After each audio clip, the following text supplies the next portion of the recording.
નમસ્કાર સર્વ દર્શક મિત્રોને સ્વાગત છે તમારું અમારા નવા એક વ્લોગમાં જેનું નામ છે પરાગ સાદા વ્લોગ.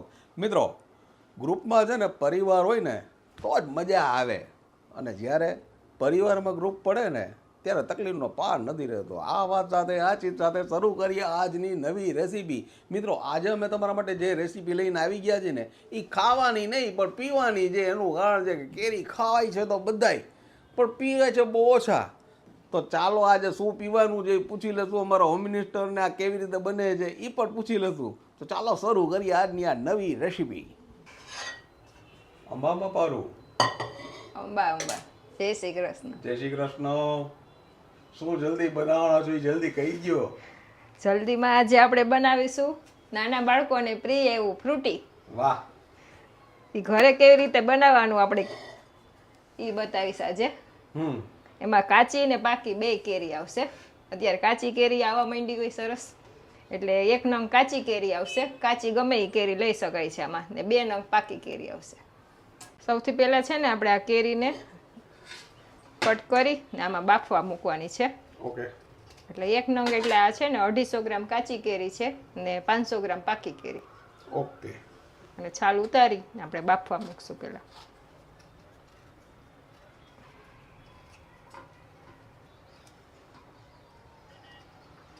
નાના બાળકોને છે ને ફ્રૂટીનું આકર્ષણ થોડુંક વધારે હોય એના, એટલે આ ઘરે આપણે બનાવીને પીવડાવીએ ને તો એ સારું ચોખ્ખું હોય.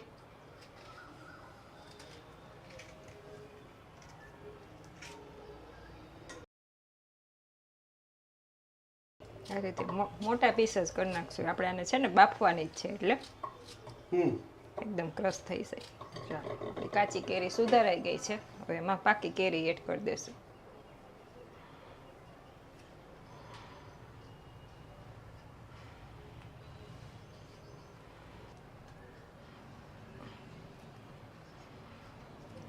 અને બાળકોને તો મજા આવશે જ, પણ મોટાને મજા આવશે.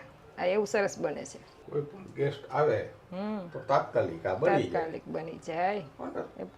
કરવું હોય એટલે સારું. સારું ચોખ્ખું. અરે આમાં આપણને ખબર તો હોય કે રત્નાગીરી હાફૂસ છે.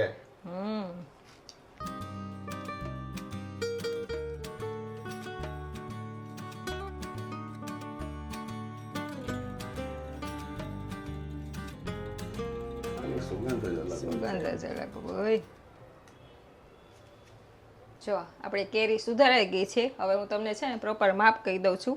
આ 2 કાચી પાકી કેરીના 2 વાટકા ભરણા છે. ગમે એ કોઈ પણ વાટકીથી માપ સેટ કરી લેવાનું, ને એ જ વાટકી ભરીને આપણે ખાંડ એડ કરશું. ને એમાં આવશે આ 1 વાટકી પાણી. ચાલો, હવે આનું છે ને આપણે ઢાંકણ બંધ કરી 2 સીટી વગાડી લેવાની છે મીડિયમ ગેસ ઉપર.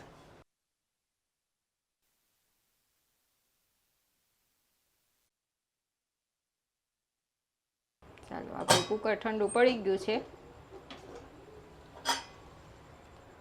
2 સીટીમાં આપણી કેરી સરસ બફાઈ ગઈ છે. હવે આને આપણે ઠંડુ પડવા દેશું, પછી ક્રશ થશે. ઓકે. પછી આગળનું બતાવું રેસીપી. 15 મિનિટ થઈ ગઈ છે અને આપણું આ ઠંડુ પડી ગયું છે. હવે આને આપણે ક્રશ કરી લઈશું આમાં મિક્સરમાં. આમાં છે ને આપણે એકારે 2 કામ પતી ગયા. આપણી ખાંડામાં નાખી દીધી ને એટલે ખાંડનું પાણી થઈ ગયું, ચાસણી થઈ ગઈ, નાની સેલ્ફ લાઈફ એ વધી જાય ખાંડને હિસાબે સરસ.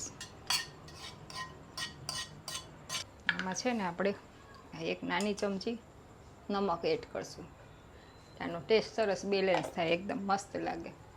ખટાશ ને હોય ને એટલા માટે આને સરસ ક્રશ કરી લેવાનું છે. સરસ ક્રશ થઈ ગયું છે આપણે.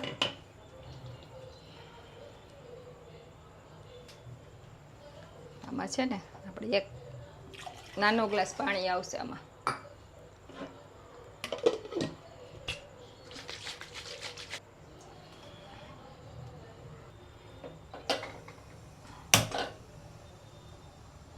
છે ને આને મીડિયમ ગેસે આપણે ઉકાળી લેશું ને 1 ઉફાણો આવવા દેશું.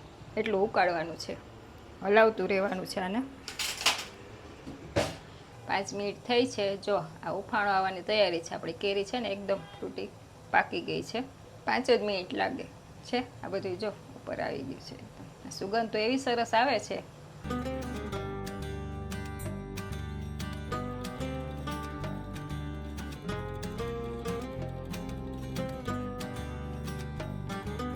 ચાલો આપણો ઉફાણો આવી ગયો છે. આ જો સરસ પાકી ગઈ છે કેરી. હવે આપણે ગેસ બંધ કરી દેશું.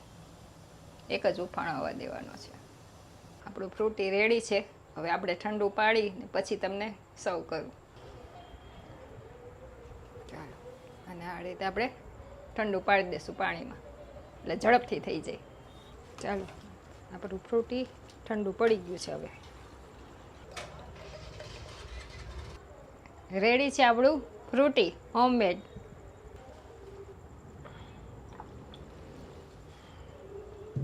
આ રીતે એક ભાગનું ફ્રૂટી 3 ભાગનું પાણી એડ કરી ફૂલ ચીલ્ડ ઠંડા ઠંડા ફ્રૂટી તૈયાર છે. ને આપણે આ 3 કેરીમાંથી 25 ગ્લાસ આ ફ્રૂટી બનશે.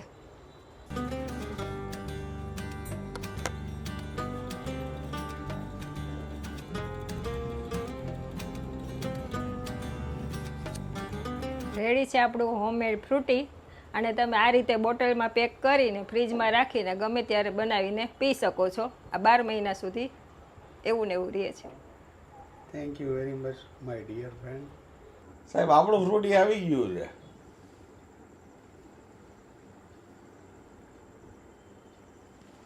આશા રાખીએ છીએ કે આજની આ રેસીપી તમને બહુ ગમી હશે. જો ગમી હોય તો વધુ લોકો સુધી તમારે શેર કરજો, લાઈક કરજો. ના મિત્રો, જાતા સુખી જીવન માટે સારા ઘરની નહીં પણ ઘરમાં સારા માહોલની જરૂર છે. આ વાત સાથે આ ચીજ સાથે ફરી મળીશું નવી વાત સાથે. ત્યાં સુધી તમે અમને રજા આપશો મિત્રો. તમે અમારા પોતાના છો એટલે તમને કહીએ છીએ કે તમે તમારું ધ્યાન રાખજો, તમારા પરિવારનું ધ્યાન રાખજો અને ખાસ ફ્રૂટી બનાવજો.